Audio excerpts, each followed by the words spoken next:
into his life. So please, please welcome Mr. Stephen Heigh.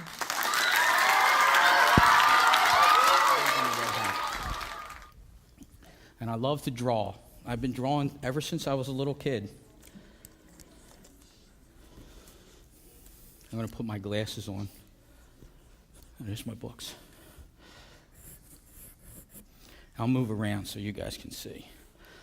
Oh, maybe you'll be able to see up there.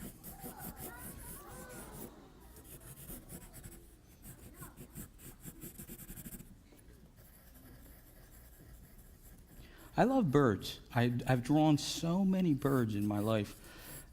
There's something about birds that just are very beautiful to me. And like when I was a little kid, I loved all nature.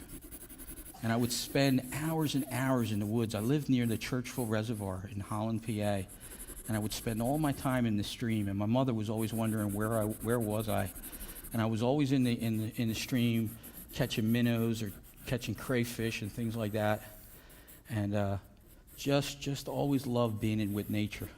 So I think it's one of my favorite things to draw is nature. I'm drawing. Do you guys see what I'm drawing here? Can you tell what that is? Yeah.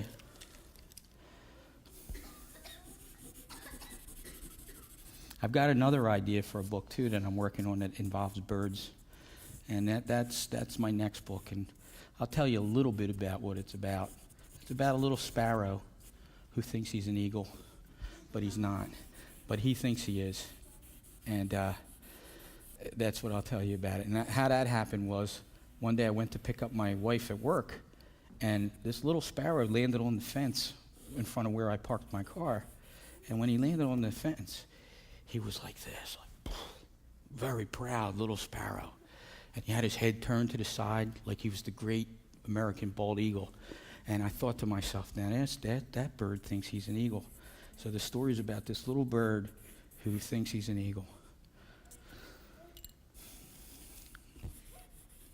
I have lots of ideas for books, and I never thought I would be a writer. And all of a sudden, you know, I heard earlier people were talking about faith and Jesus, and that's, I think, what happens in your life sometimes is you're brought to things that you just don't expect. So you have to keep yourself open and accept the gift that's given to you and use it the best you can. Because there's always going to be people that can do things better, but you try to do the best you can with what gift you're given. And that's what I try to do.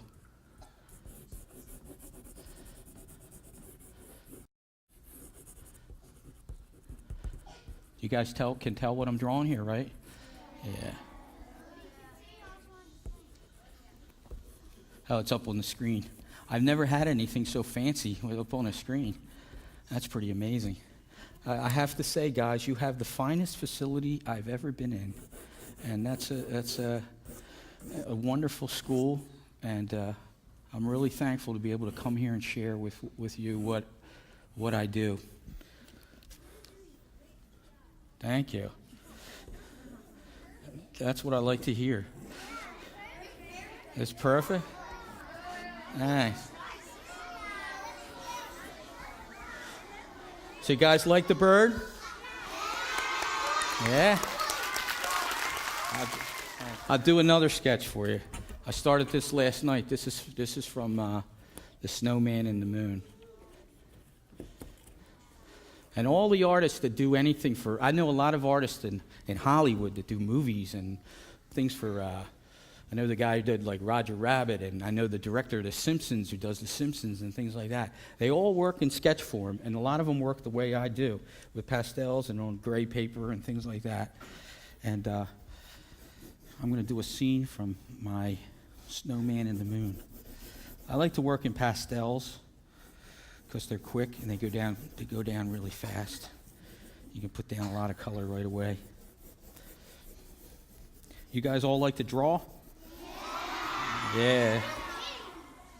It's really, really neat thing.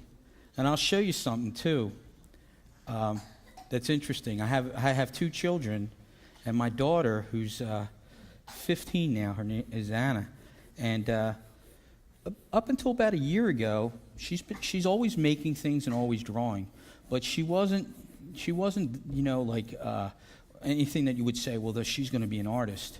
She was doing some pretty neat things, but nothing that made me think, well, she's definitely somebody who should go to art school. And I'm like my father was with her. I don't put any pressure on her. She doesn't have to be an artist. That's fine with me. Whatever she wants to do, whatever makes her happy, that's good. And my father was like that with me. He was a professional artist, and he just, if that's what you want to be, that's what you want to be. There was no pressure to be an artist. And my daughter this year I'll show you some of her work in a minute. She's hit all of a sudden this like turning point where her work has starting to become very professional looking. And it happened in a very short period of time, and I'm kind of a little bit amazed by the fact that could happen like that. And I think it's just the years of watching her father do art that she picked up on certain things, because I think with art, just like with anything, it's something that you can learn, obviously, because I learned it, and you get better and better at it with practice and perseverance.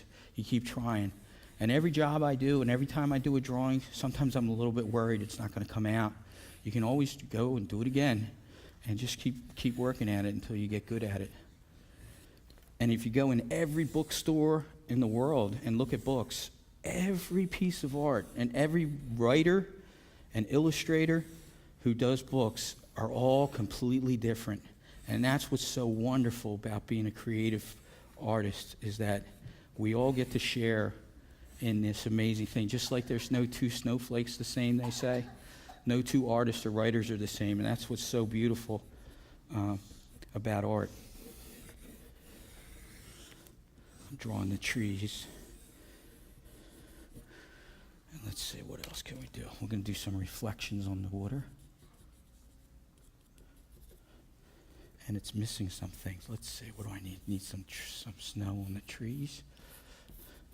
And most of all, it's missing somebody's face. Yeah, that's right. It's missing the snowman and the moon. See, in the snowman and the moon, I don't know if you've all read this story, he appears to the children one night and quickly disappears. And they run, the two children, down to the town where they live and tell everyone, we saw a face, we saw the snowman and the moon's face. It's going to snow, it's a sign, we saw his face. And everybody doesn't believe them. They're like, oh, go home, go to bed. There's nothing in the forecast about snow. But the children believe, and that night when they go to bed, they dream of the whole town, young and old, coming together and building the most beautiful, giant snowman on the hill. And as they dream, the snowman reappears, and he brings the largest snowfall in the history of their county. And the next morning, there's a knock on the door, and it's all the people in the town, and they say, come on, let's go. That giant snowman, they go out and they build what they dreamed of. And that night, when they gather around what they created together as a community, young and old, the snowman and the moon reappears, and he brings the largest, he's shining brightly and smiling on what they created together as a community. Could I get maybe like you four guys, you want to come up here and help put in some snowflakes? Come on. You guys can help me out. Let me see if I got another white one. Here we go. You can take that one, and you guys can share. You want to put some snowflakes on there? Go ahead. Just draw them wherever you want. And you can do snowflakes that look like the crisscross. Yeah, that's it. They can be big circles. Whatever you want. I'm going to... So all you guys like to draw? Yeah. It's one of my favorite things, being able to draw. Okay, you guys did great. You want to give those guys a hand for doing that?